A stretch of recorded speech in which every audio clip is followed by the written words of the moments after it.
我是一条艺术的制片人玉茹，今天带大家看上海年末的重磅大战——对话达芬奇，与上海博物馆馆长和一方策展人聊一聊这场中国史上最强的达芬奇真迹战。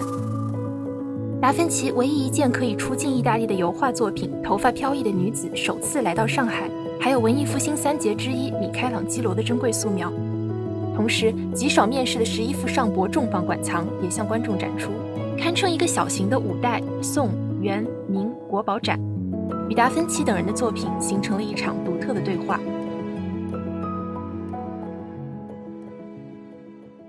大家公认是达芬奇的绘画真迹，大概也就不到20幅。确实，我们比较少在中国看到达芬奇的绘画，绝大多数他的绘画作品是禁止出境的，可能唯一的方式就是要飞到国外去。这幅头发飘逸的女子是达芬奇笔下最神秘的一幅女子肖像，很多人觉得这幅比蒙娜丽莎更好看。这位女子是不是真实的存在？是不是她的梦中情人？其实我们到现在为止都不知道。她的面部五官是非常显示的，但是她的头发是散乱的、飘逸的，就有点中国的这种写意，把虚实结合在一起。这也是上博第一次进行这样子东西方的一个对话的展览，是怎么样去进行这样子的对话呢？很多观众就说达芬奇这个时代，中国是一个什么样子？我们就找到大家耳熟能详的唐寅、唐伯虎啊，他其实比达芬奇就是小18岁。最经典的一幅人物的代表作就是《秋风完善图》。这幅画它其实就是西汉这么一个典故，班婕妤当时被这个皇帝冷落在一旁。唐伯虎他当时所处的这个时代，他可能也没被重视，感觉到世态炎凉，把他自己的这种心态用一种非常抽象简洁的线条，通过这个仕女图把它表现得淋漓尽致。这个五代的作品其实已经过了1000多年了，但是保存的真的是非常的完好。这幅就是我们非常著名的垭口盘车图，也是我们上海博物馆的镇馆之宝之一，应该比达芬奇至少要早500年。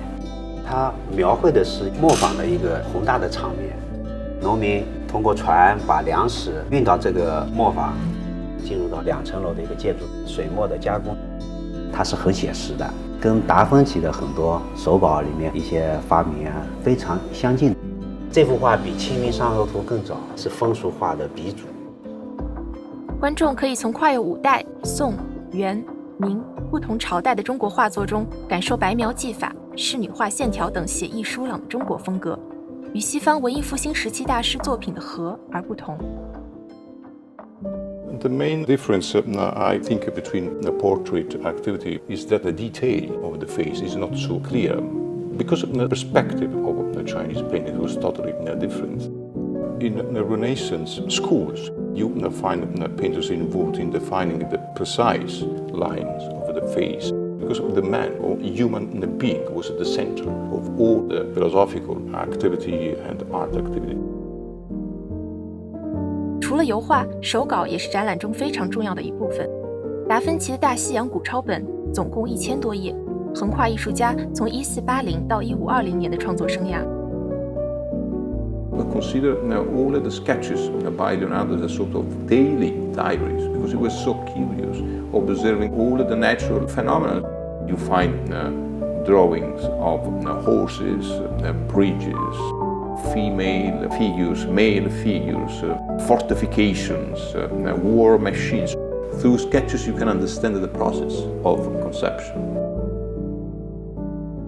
我们也是想通过这样的展览，告诉我们的观众，我们是需要在各种文明对话当中认识对方，认识自己，真正找到属于我们自己的一条道路。